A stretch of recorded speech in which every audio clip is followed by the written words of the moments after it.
करोड़ों रुपए का घोटाला हो गया और 1 रुपए की बरामदगी नहीं हुई। 500 से ज्यादा जगहों पे छापे मारे जा चुके, दर्जनों लोगों को साल भर से ज्यादा गिरफ्तार किए हुए हो गए, हजारों लोगों की पूछताछ हो गई।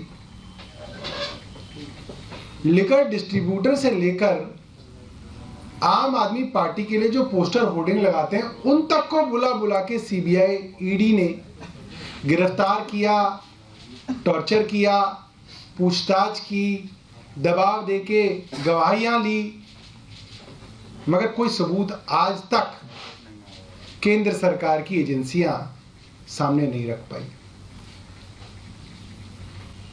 वहीं दूसरी तरफ अब ये बात सामने है कि अरविंद केजरीवाल जी को गिरफ्तार करने की साजिश अब केंद्र ने बनाई है। क्यों बनाई है? क्योंकि लोकसभा का चुनाव आ रहा है। अरविंद केजरीवाल जी को गिरफ्तार कर लीजिए, लोकसभा चुनाव के अंदर अरविंद केजरीवाल गैर हाजिर रहें, भारतीय जनता पार्टी को उसका फायदा हो जाए। सिर्फ इतनी स्ट्रेटजी है भारतीय जनता पार्टी की, केंद्र सरकार की। अरविंद जी ने कहा सीबीआई ने सम्मन भेजा था, वो सीबीआई के सामने गए, जो सवाल पूछे उनके जवाब दिए। अब ईडी का सम्मन बार बार आ रहा है और उनके वकील उन्हें बता रहे हैं, हमारे वकील हमें बता रहे हैं कि यह सम्मन गैर कानूनी है। आपको जो जानकारी चाहिए आप लीजिए।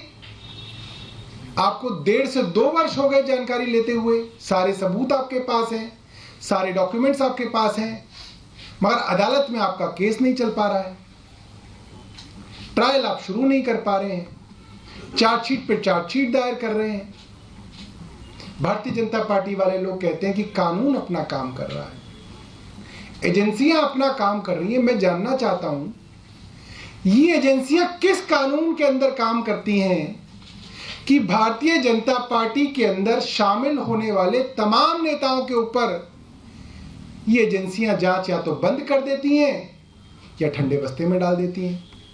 और एक नहीं दर्जनों इसके उदाहरण हैं। हेमंत बिस्व शर्मा भारतीय जनता पार्टी में आज मुख्यमंत्री हैं, इनके खिलाफ भारतीय जनता पार्टी ने करप्शन का कैंपेन चलाया, इनके ऊपर पूछताछ हुई, एजेंसीज का दबाव डाला गया। मुकुल रॉय, शुभेंदु अधिकारी, नारायण राणे, अजीत पवार जेल में चक्की पीसिंग, छगन भुजबल, प्रफुल्ल पटेल, प्रेमा खांडू, दर्जनों ऐसे नेता हैं जिनके ऊपर एजेंसी की तलवार लटकी हुई थी। ईडी सीबीआई ने बुला रही थी, चार्जशीट होने वाली थी, भारतीय जनता पार्टी ने भ्रष्टाचारी कह रही थी और अचानक एक दिन ये भारतीय जनता पार्टी में आ जाते हैं। भाई अगर एजेंसियां अपना काम कर रही थी तो भारतीय जनता पार्टी में आने के बाद काम कैसे भूल गई एजेंसियां? ये तो सबको नजर आ रहा है। अगर आज मनीष सिसोदिया जी, सत्येंद्र जैन जी, विजय नायर जी ये भारतीय जनता पार्टी में आ जाएं तो एजेंसियां ठंडी हो जाएंगी, एजेंसियां इनको बुलाना बंद कर देंगी, एजेंसियां इनको भूल जाएंगी। ये तो सामने है। मैं हैरान हूं कि भारतीय जनता पार्टी के नेता कैसे प्रेस के सामने ये कह पाते हैं कि एजेंसियां अपना काम कर रही हैं। एजेंसियां ऐसे कैसे काम कर सकती हैं? भारतीय जनता पार्टी में होने से उनके ऊपर केस कैसे बंद हो सकते हैं? ये मुझे भारतीय जनता पार्टी समझाए। आज ये लोग अगर भारतीय जनता पार्टी में आ जाए तो सारा केस खत्म है।